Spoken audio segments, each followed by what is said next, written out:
Chief Minister Sri Revanth Reddy, Deputy Chief Minister Bhakti Garu, all the dignitaries on the stage, and all my friends.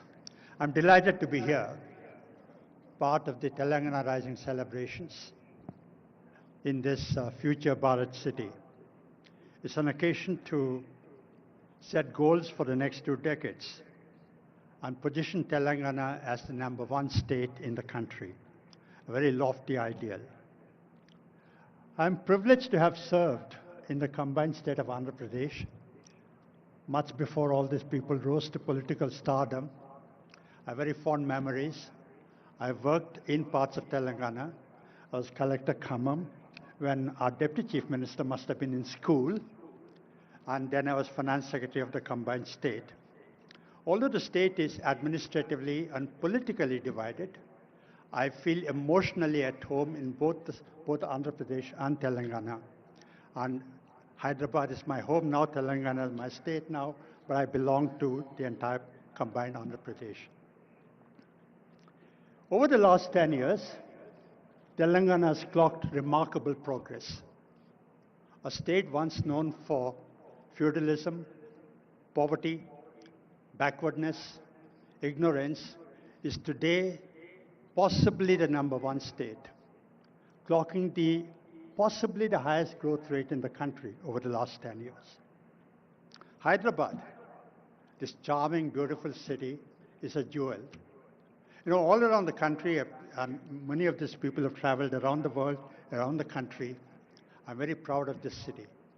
If there's one Indian city that is representative of all of India, it is Hyderabad.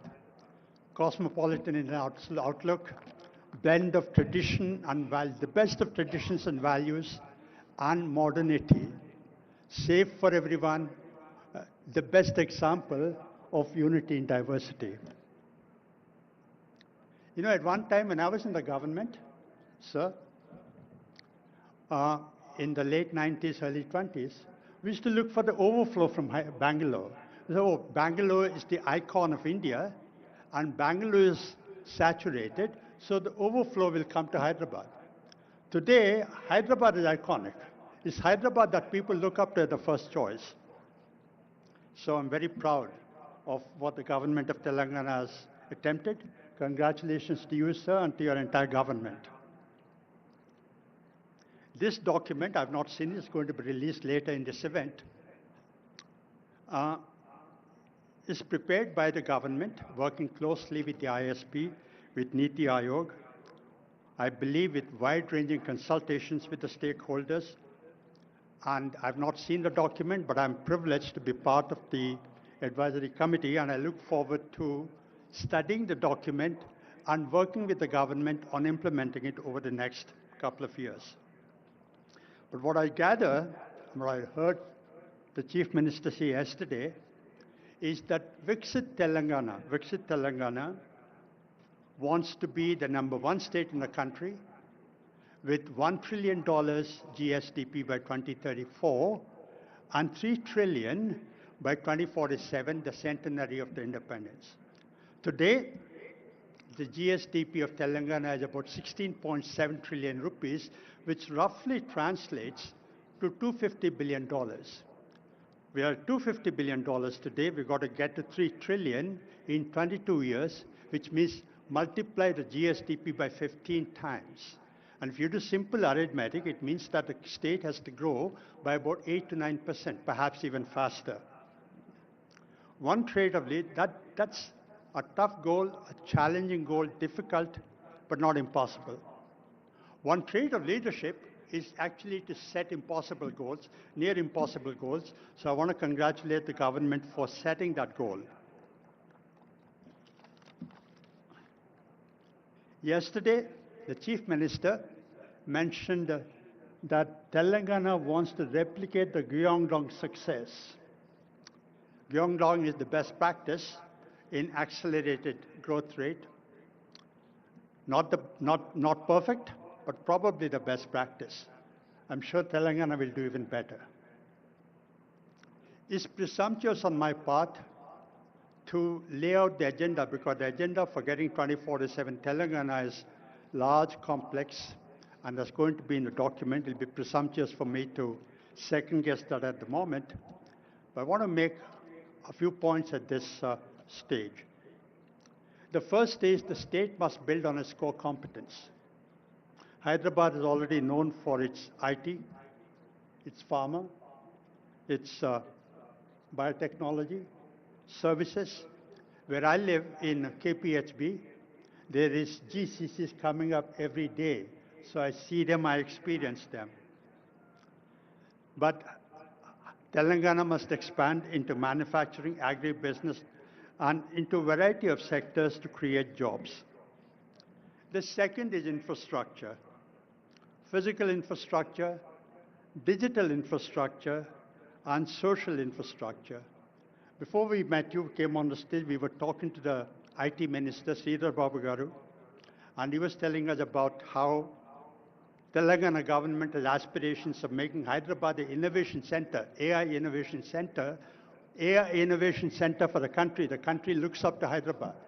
So that's the second thing you must be focusing on. The third, ease of doing business. Now, we all talk about it, we all know about it. And I'm sure the Chief Minister and his team are experienced. But when we were in the government 20 years ago, when we went around like these people are going around these days, canvassing for investment, you know what entrepreneurs like Sri Anand Mahindra tell chief ministers and ministers?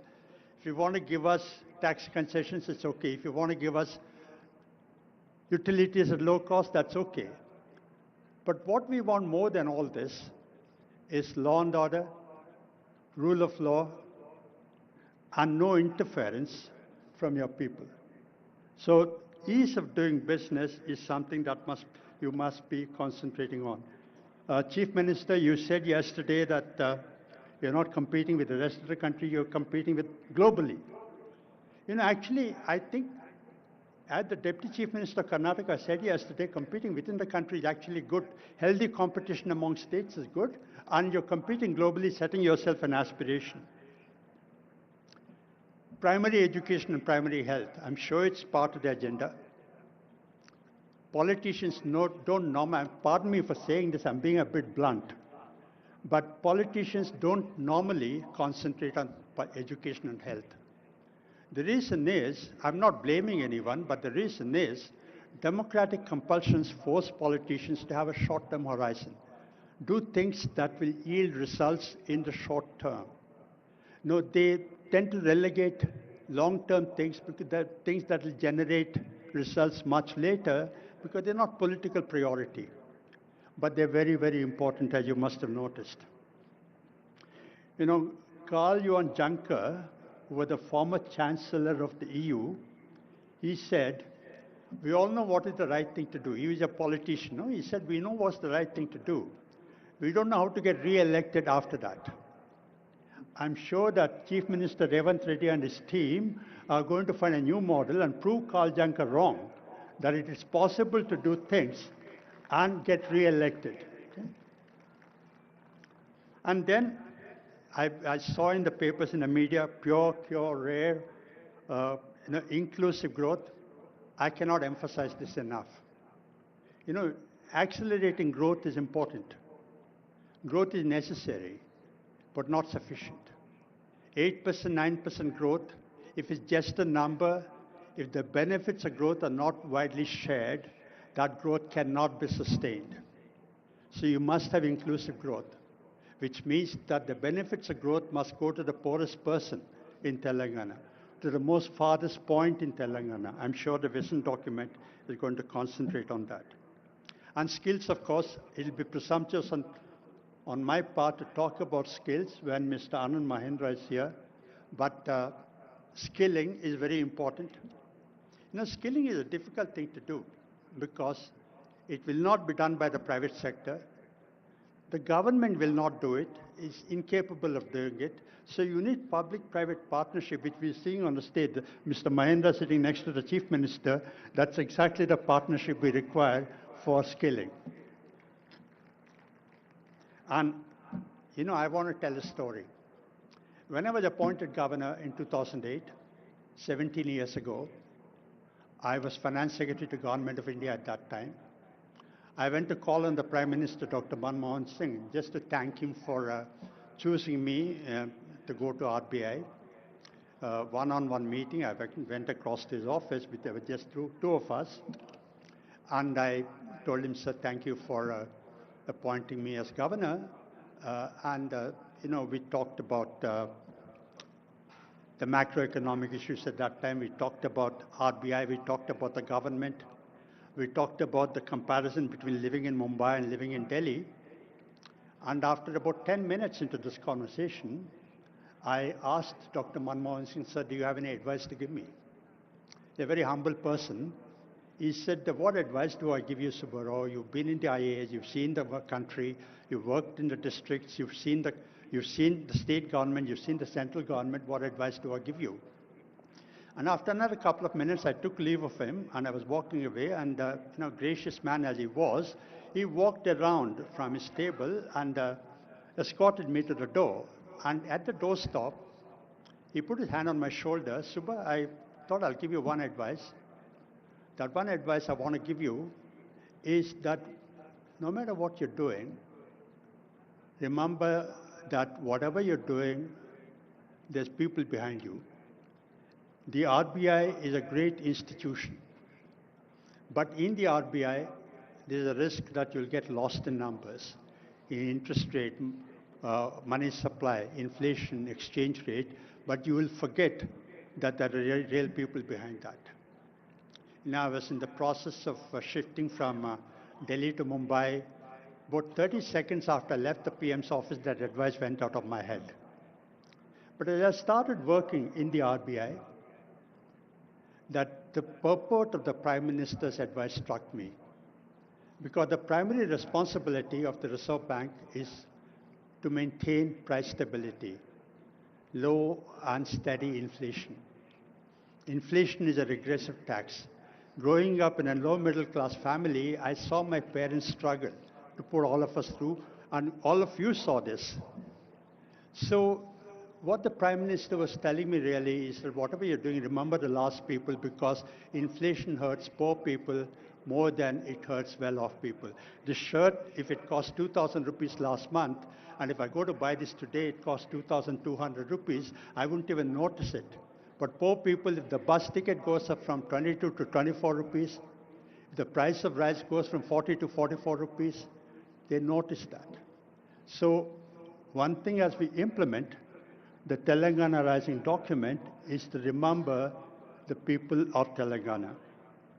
The last thing, I've spoken for longer than my time, but Chief Minister, sir, you said yesterday and you said today that Telangana is unstoppable. I also want to say that Telangana is unbeatable, okay? And John F. Kennedy said that, he gave a goal, moonshot goal, that we must get onto the moon, not because it is easy, but because it's difficult. So the Telangana Rising document, implementing that is not because it's easy, but it's going to be difficult. And 10 years from now, somewhere in the world, 10 years from now, sir, somewhere in the world, just like you said yesterday, Gyeongdong model, 10 years from now, somewhere in the world, somebody will say, we want to follow the Telangana model. So thank you very much.